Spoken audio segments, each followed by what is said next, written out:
It's 6 o'clock on Wednesday, the 20th of February. Good morning. This is Today with Martha Carney and John Humphrys. 10 to 9, we've talked a lot in this programme about whether the Home Secretary has the legal right to strip Shamima Begum of her citizenship. What about the moral argument? Let's talk about that. To Sonia Sodha of The Observer, chief leader writer there, and Nikita Malik, who is director of the Centre on Radicalisation and Terrorism at the Henry Jackson Society. Sonia, what do you think should happen to her? Well, I think it's absolutely wrong, actually, on moral grounds to revoke her citizenship. And I think even more importantly, it's wrong on national security grounds. So I think Javid, in stripping her of her citizenship, is looking to virtue signal to the right-wing tabloid press to show that he's a Home Secretary that is tough on national security.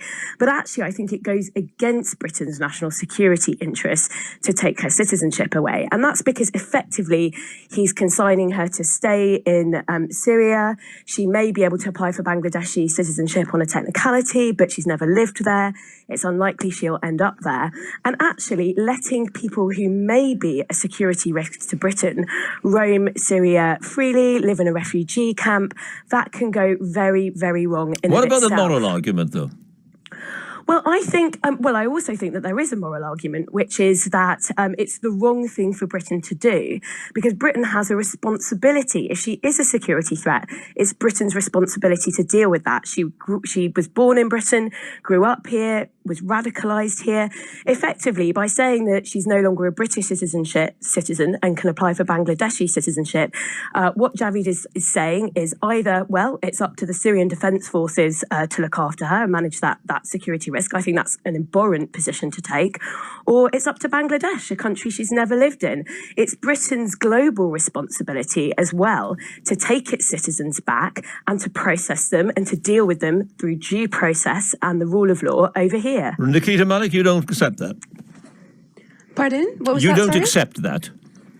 Well, I think Sajid Javid's decision has been made because it's what the public wants, and the public has said very clearly that actions have consequences, and by joining a terrorist organization, this is the consequence. It's no different, say, from a temporary exclusion order. It is a more drastic action, of course, but it is going to stop her from coming back to the UK. Now, my concern is, of course, that this has been done many times before. There are 33 people who were stripped of their citizenship in 2015 for similar issues.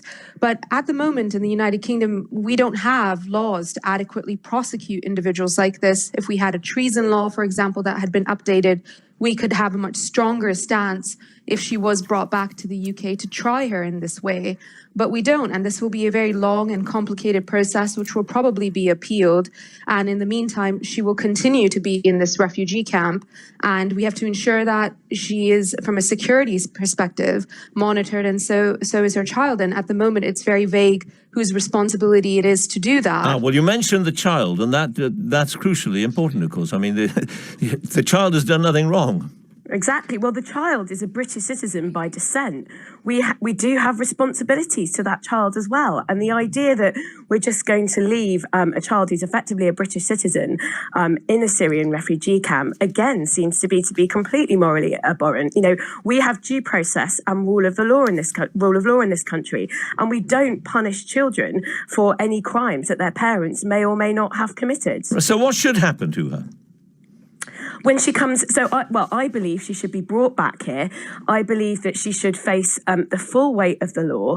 There should be a full investigation by security services. Security services should determine the extent to which she's a security risk. And then I think it's for the court system to determine whether she has committed crimes, and if so, what the punishment should be. I mean, that's the way that justice works in this country. I don't think it's for us as observers to speculate about the crimes she's committed and the extent to which evidence exists for them. Now, there are difficulties with this, of course, because it can be very difficult to prosecute people because of the admissibility of evidence from Syria in the British court system. So it's not easy, and it won't be easy. Nikita's right on that. But I feel like it's our responsibility to do this. You wouldn't agree, Nikita? No, I do agree with the point on the child especially, and this is extremely complicated from a legal perspective. Is the child Bangladeshi? Is he Dutch? Of course, they were married and would have had an Islamic State marriage certificate, perhaps, which would not be recognized is he British? And I think there is a responsibility to ensure that this child is given the right to a good life.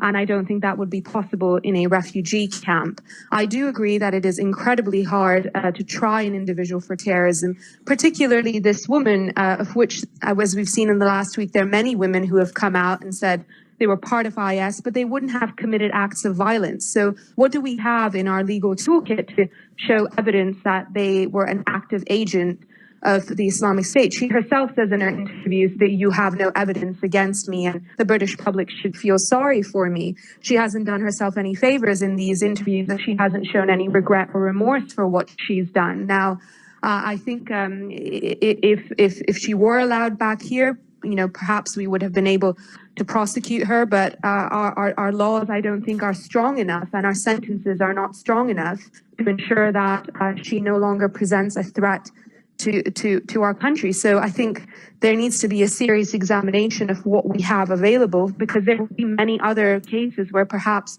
citizenship stripping is not an option. Sonia, I simply don't have the toolkit. Final quick thought, if you would, Sonia. To what extent should we listen to public opinion on this? Well, unfortunately, I don't think it's an issue for public opinion at all. This is an issue about national security, rule of law, and due process. And there's very clear precedent for what Britain should do in this situation. I understand why people have very, very strong views about this case. It's completely understandable when you look at some of the things that she said in interviews. I find some of what she said abhorrent. But we have due process, and we have a right to expect more as citizens from our politicians. Our politicians shouldn't make emotional responses based on a couple of newspaper interviews. We have the right to expect them to be cool-headed and to do what's right and what's in Britain's national interest. Thank you both very much, Sonia Sodha and Nikita Malik. Thank you.